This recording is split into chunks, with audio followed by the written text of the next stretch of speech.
This cold though? Man, you better quit playing if you ain't listened to it.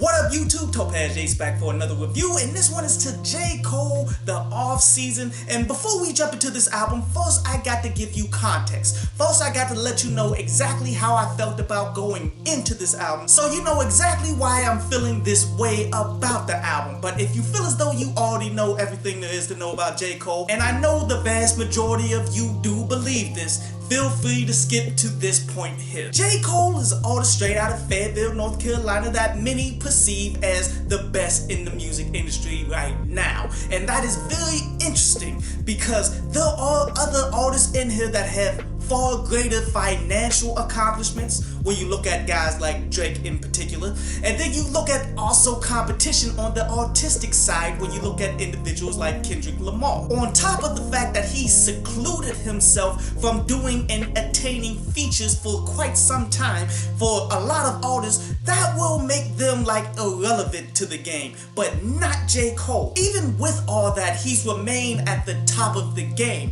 and it's more because he's focused more on his artistic driven story type of caliber albums instead of chasing after algorithms or trying to make the next hit by riding the wave of the next artist that's coming out. As this is a great example of it's best to be yourself and let everything else happen, and while you be yourself, be the best you possible instead of trying to be like everybody else. Fulfill your artistic vision instead of chasing after the dollars, and therefore if you're good, the dollars will follow you. And I wasn't that big on J. Cole's last two projects, that KOD and For Your Eyes Only, and I'm not dismissing those albums as bad, but they obtained the love of the masses because they were more like a movie than they were an actual album, where each individual song had specific meanings leading up to the ultimate conclusion of the project. That is great and unheard of in this industry, but the flaw of this type of unique project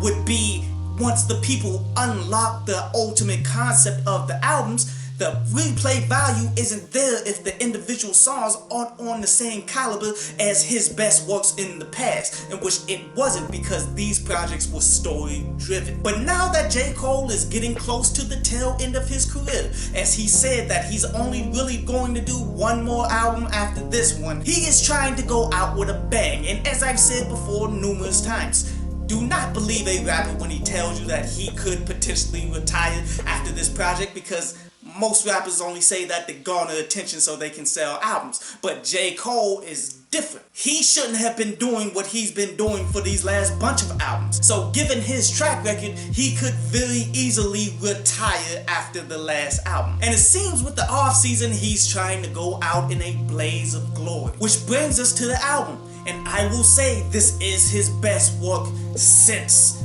Born Sinner, if not better, because it's more consistent. I need to let it marinate for a little bit before I put all that kind of acclaim on it, but definitely one of the best albums so far this year, easily. As there are numerous really good songs on this project where the basic concept of them all tying them together would be what he was saying in the documentary. This is ultimately him in the off season putting in the work in order for him to become better and to craft greatness. And when you look at many of these topics on the surface level, you realize how boring they could have been. You rapping about you rapping and rapping about things that you've always talked about for quite some time, like that stuff becomes boring after a while. But if you are artistic and you are good at it, you can craft any topic and make something amazing out of it, as that's what J. Cole does throughout this project. But let's go ahead and look at my favorite songs off of this joint, starting with 95 South, that got Cameron and Lil Jon up on that joint, produced by Boy Wonder. Now this track really sets the tone, as that production is fire.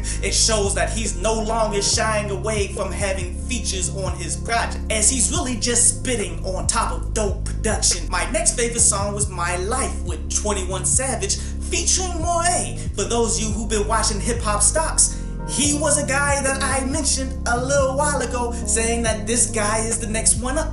this is why you watch that show. Another home run in the books for my portfolio, I guess. But I don't know what I'm talking about though. As My Life is a super introspective track with bars. Like you hardly ever get that together, where people are looking back at their life, the mistakes that they made, the struggle that they've endured, the family members that they missing, and things along that lines. You always get these types of tracks from individuals, but you never really hear really good punchlines with it. This is honestly like the internet's favorite song at this point in time, and I understand why. This was a must-have. My next favorite song was 100 Million, where this song basic concept is talking about how he got 100 million, but he's still on the grind like he's broke. Again, this is the basic concept of the album, telling you about the grind and everything that he's doing. Like how many people actually could make that topic actually work. Like I got all this money, but yet I'm out here like I really ain't got nothing at all. His delivery flow, bars on top of interesting production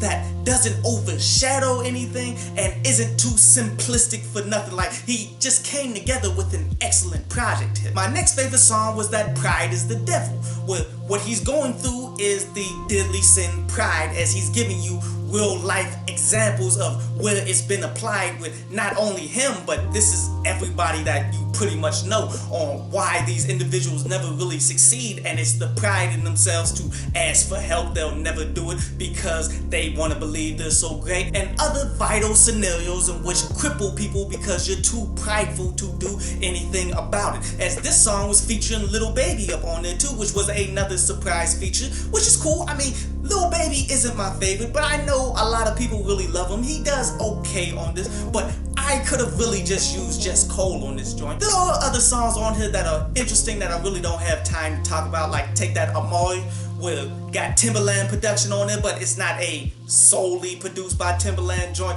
and it's not an amazing produced joint either. But it was okay. But ultimately, man, this is a project that you can listen to straight through and really not be missing anything. Like I'm probably just gonna keep about 5 songs, but I will come back from time to time just to hear the whole album, because the whole album is pretty dope.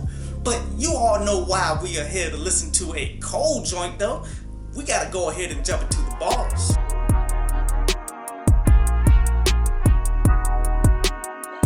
See, J. Cole is like Remy Martin, Louis the 13th. Like this is the highest of the high. Like $25,000 per bottle. The liquor is super smooth. It's incredibly potent.